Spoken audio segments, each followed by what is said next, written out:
ఒకరోజు ప్రార్థన చేస్తున్నాను, మీటింగులు పెట్టాలి. రెండో మీటింగు 2006లో ఒక దైవ సేవకుని చూపించాడు ప్రభు దర్శనంలో. ఆయన పిలువంటే ఆయన నాకు తెలియదు. ఆయన చాలా పెద్ద కోటేశ్వరుడు. అప్పుడు నా వయసు 25-26 సంవత్సరాలు కదా. ఆయన పిలవటానికి కూడా నా ఏజీ, నా వయసు, నా స్తోమత కూడా చాలదు. దేవుడు చూపించాడండి ఎలా పిలవాలి. ఇప్పుడు ఆయన ఎక్కడ ఉంటాడో కూడా నాకు తెలియదు. సరే, నాకు అక్కడ రాబర్ట్ ఉన్నాడు. రాబర్ట్ అంటాడు, నాకు తెలిసిన ఒక పాస్టర్ గారు ఉన్నాడు, ఆయన పిలుచుకుందాము, మంచిగా వాక్యం చెబుతాడు అన్నాడు. నేనన్నాను, ప్రభువు నాకు దర్శనంలో చూపించాడు, ఆయన్ని పిలుచుకుందాము అని అన్నాను. ఆ దర్శనం మాట, ఈ దర్శనం మాట, ఆయన్ని ఒట్టే కానీ అని అంటాడు ఈ రాబర్ట్. లేదండి, ప్రభు చూపించాడు. ప్రభు ఎవరు చూపించారు వారు మాత్రమే మనం పిలుచుకుందాం, మీటింగు మంచిగా జరుగుతుంది అని అన్నాను. ఈ నమ్మడు. సరే, మా ఇద్దరి కంచె వాదం జరిగింది. సరే, ఇదిగో నువ్వు చూపించానంటున్నావు కదా, ఆయన గాని ఈ మీటింగ్ అని రాకపోతే నీ దర్శనము దేవుడు నీతో మాట్లాడిన అబద్ధమని ఒప్పుకుంటావా అన్నాడు. ఒప్పుకుంటానన్నాను. సరే, ఇప్పుడు ఆయన ఎక్కడున్నా మాకు ఎట్ట తెలియాలి. సరే, మొత్తానికి ఎంక్వైరీ చేసుకున్నాం. ఎంక్వైరీ చేసుకుంటే ఆయన ఈస్ట్ మారేడుపల్లిలో ఉంటాడు. ఎక్కడ ఉంటాడండి? ఈస్ట్ మారేడుపల్లి ఉంటాడు. ఆయన చర్చి సికింద్రాబాద్లో ఉంది, పెద్ద అపార్ట్మెంట్లో చర్చి. మొత్తానికి అడ్రస్ కనుక్కొని ఆ చర్చికి అడుగుపోయినాం. ఆ చర్చికి అడుగుపోయిందంటే అడ్రస్ అంటే ఆయన వాక్యాలు తీగానే నెట్లో చూగానే దొరికింది ఆయన అడ్రస్. ఆ తర్వాత వెళ్ళాం. ఆ చర్చి కాడికి వెళ్ళిన తర్వాత ఆయన లేడు. ఫోన్ చేశాం. ఆయన అన్నాడు, మీరు ఎక్కడ ఉన్నారంటే మీ చర్చి దగ్గర ఉన్నామంటే నేను వస్తున్నాను అన్నాడు. ఆయన పేరు జోయిలి గుమ్మడి. మీరు కొట్టినా ఆయన పేరు వచ్చేస్తుంది. జోయిలి గుమ్మడు, చాలా పెద్ద ధనవంతుడు, మంచి దైవ సేవకుడు. హల్లెలూయా. సరే, వచ్చాడు కారు వేసుకొని. పాపము అంత పెద్ద దైవ సేవకుడైనా తక్కువ మన కారు వేసుకొని వచ్చాడు. మేము ఆయనకి పెళ్లి కాలేదు, నాకు పెళ్ళి అయి ఉంది అంతే. సరే, చూశారు, మేమిద్దరం పిల్లోలమే ఆయన దృష్టిలో. పైకి పిలిచాడు, వెళ్ళాం, కాఫీ తెప్పించాడు, తాగాము, కూర్చోమన్నారు. ఆయనతో మాట్లాడక నాకు నోట్లో నుంచి మాట్లాడలేదు, నేను గమ్ము కూర్చున్నాను. రాబోట్టు అంతకుముందే 10 సంవత్సరం చావకడ గనక కొంచెం బాగానే మాట్లాడుతున్నాడు. నేను గమ్ము సైలెంట్గా ఉన్నాను. ఏంటయ్యా మీరు వచ్చిన సంగతి ఏంది అని అడిగాడు. అంటే రాబోట్ చెప్పాడు, అయ్యా మేము 25, 26, 27 3 రోజులలో మీటింగ్లు ఏర్పాటు చేసుకున్నాం. ఆ మీటింగులకి నిన్ను ఆహ్వానించాలనుకుంటున్నాము అని అన్నాడు. అని అనగానే ఆయన మమ్మల్ని చూడగానే వీళ్ళు పిల్లోళ్ళు, వీళ్ళు ఏం మీటింగ్ పెడతారు అనుకున్నాడో ఏం మనకు తెలియదు.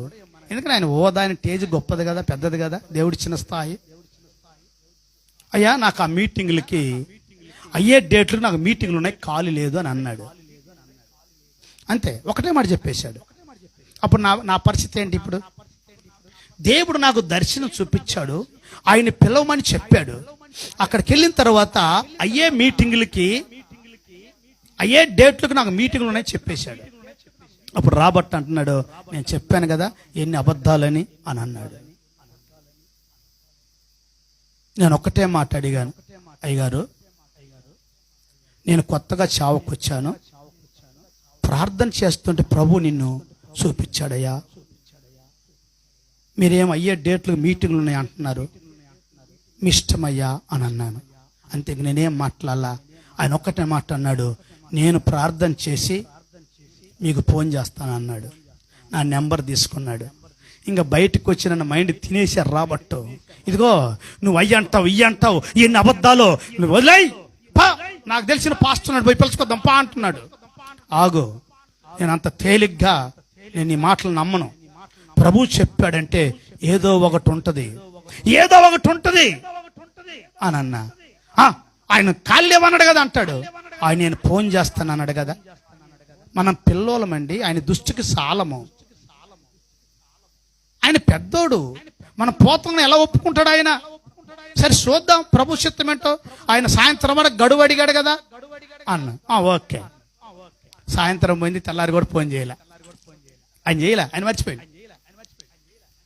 ఆ తర్వాత మళ్ళా గోల ఈయనతోటి నాకు కాదు, నేను ఒప్పుకోను. మళ్ళీ బొంపాయన కాడకన్నా మళ్ళీ పోయిన చర్చి కాడకు పోయాను. మళ్ళీ చర్చి కాడకు పోయి ఫోన్ చేస్తే వచ్చేసాడు. ఎమ్మటి వచ్చేసి కుర్చీ ఆయన ఆఫీసులో దశలు కూసబెట్టాడు, కాఫీ తెప్పించాడు, తాగాము. ఏ డేట్లు అయ్యా మీ అన్నాడు. ఏ డేట్లు అయ్యా మీ అంటే, అయ్యా 25, 26, 27 అన్నాడు. నేను వస్తున్నానయ్యా అన్నాడు. నేను వస్తున్నానని ఆయన డ్రాల నుంచి ఫోటో తీసి ఇచ్చేశాడు. దిమ్మ తిరిగిపోయింది నా పక్కన కూర్చున్నాడికి. ఇప్పుడు ఎమ్మటి ఇచ్చేశాడు. అయ్యా ఏమనుకోబాకండి, దేవుడు నాకు చెప్పాడు, నేను మర్చిపోయినాను, మీకు ఫోన్ చేయటం అన్నాడు. హల్లెలూయా, హల్లెలూయా. ఆయన ఒక్కటే మాట అన్నాడు, నా ఓదకు తగ్గట్టుగా మీరు ఏం చేయలేరు, చెయ్యొద్దు కూడా. మీరు తట్టుకోలేరు. మీరు పిల్లోళ్ళు చావు చేస్తున్నారు, నాకు సంతోషం. మీ రేంజ్లో మీరు మీటింగ్ ఏర్పాటు చేసుకోండి. నా సొంత కారులో వస్తా, నేను వాక్యం చెబుతా, వెళ్ళిపోతా. నాకు రూపాయి కూడా మీరు ఇవ్వద్దు. నాకు 3 రోజులు ఒక్కొక్క 2 బాటిల్ వాటర్ పెట్టు చాలు, నాకు భోజనం ఏమీ ఏర్పాటు చేయొద్దు అన్నాడు. రాబొట్టు ముఖం ఆలేసేసాడంటే. హల్లెలూయా. రాబొట్టు ముఖం ఆలేసాడు. అయిపోయింది ఆ పని. ఇంకేదేదో, సార్ మీరు తెలుగులో చదువుతారా ఇంగ్లీష్లో చదువుతారా అంటాడు. నేను తెలుగు వాడినేగా, ఇంగ్లీష్ అవసరమా? నేను తెలుగు వాడినే కదా, ఇంగ్లీష్ అవసరమా? రాబట్టు కొంచెం హుషారుగా మాట్లాడి అన్నాడు, అసలు మీ ఇద్దరు పాస్టర్ ఎవరు అన్నాడు. ఈయన అన్నాడు. ఆయన కదా పాస్టర్, ఆయన కదా. సరే, దేవునికి స్తుతి కలుగును. హల్లెలూయా అని అంటాడు. నాకు ప్రభు ఎంత పెద్ద ఓదిచ్చినా నేను గుడిసెలలోకి వెళ్తా, వాళ్ళు పెట్టిన జొన్న రొట్టెలు కూడా తింటా. నాకు తెలుగులో వాక్యం చదువుతా, ఇంగ్లీష్ వాళ్ళ దగ్గర ఇంగ్లీష్లో వాక్యం చదువుతా. నాకు అలాంటి భేదాలు ఏమీ లేవు. మీరు వెళ్ళి మీ పని మీరు చేసుకోండి, నా టయానికి నేను వస్తానన్నాడండి. అలా చెప్పండి. హల్లెలూయా, హల్లెలూయా. దేవుని మాటకు నువ్వు లోబడి దేవుని చెప్పినట్టుగా నువ్వు చేస్తే ఆ కార్యాలు అలాగే ఉంటాయండి. దేవునికి మహిమ కలుగును గాక. అప్పటి నుంచి ఇంక రాబట్టు నాతో ఢీ కొనలేడు, ఢీ కొండ కూడా వదిలేశాడు. ఇంకా నా ప్రియమైన దేవుని బిడ్డలారా, ప్రభు అడుగుతుందంటే నా మాట మీరు వినండి. ఆదాము దేవుడి మాట వినలేదు కనుకనే ఆయన తినొద్దన్న పండు తిని పాపాన్ని కొని తెచ్చుకున్నాడు, మరణాన్ని కొని తెచ్చుకున్నాడు. ఆ మరణమే ఈ రోజు ఆదాము నడిచిన సంతానము కదండి. ఈ భూమి మీద జనము మొత్తానికి కూడా ఆదాము ద్వారా వచ్చిన మరణము ఈ రోజు దేశమంతా కూడా వ్యాపించి ఉన్నది. మరణం ఎవరి ద్వారా వచ్చిందండి? అది దేవుడు తీసుకొచ్చాడు. మరణం ఒక మనుషుడు తీసుకొచ్చాడు. ఏంటంటే దేవుని మాట వినకపోవటం. ప్రభు చెప్పాడు, నానా నువ్వు తింటే సత్తావు అంతే. ఈరోజు ప్రభు అంటున్నాడు, నేను మిమ్మల్ని ప్రత్యేకం చేసుకున్నాను, మీరు ప్రత్యేకం చేయబడిన కనుక మీరు ప్రత్యేకంగా ఉండాలి, ప్రత్యేకంగా అగపడాలి.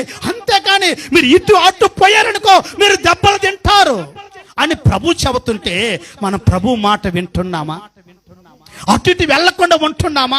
దేవునికి వ్యతిరేకమైన కార్యములు చేయకుండా, దేవునికి దుఃఖం పెట్టకుండా మనము నిలబడగలుగుతున్నామా?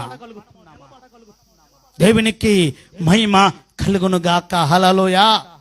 నువ్వు ఎప్పుడైతే దేవుని మాట వింటము నేర్చుకుంటావో దేవుడు ఎప్పుడు నిన్ను కింద పడనీడు. శ్రమలు రావచ్చేమో, ఆటంకాలు రావచ్చేమో, వ్యతిరేకలు రావచ్చేమో, తుఫాన్లు రేగవచ్చేమో, కానీ వాటంటి నుంచి నిన్ను ఇడిపించగలిగిన దేవుడు నా దేవుడు సజీవుడు. హల్లెలూయా చెప్పండి.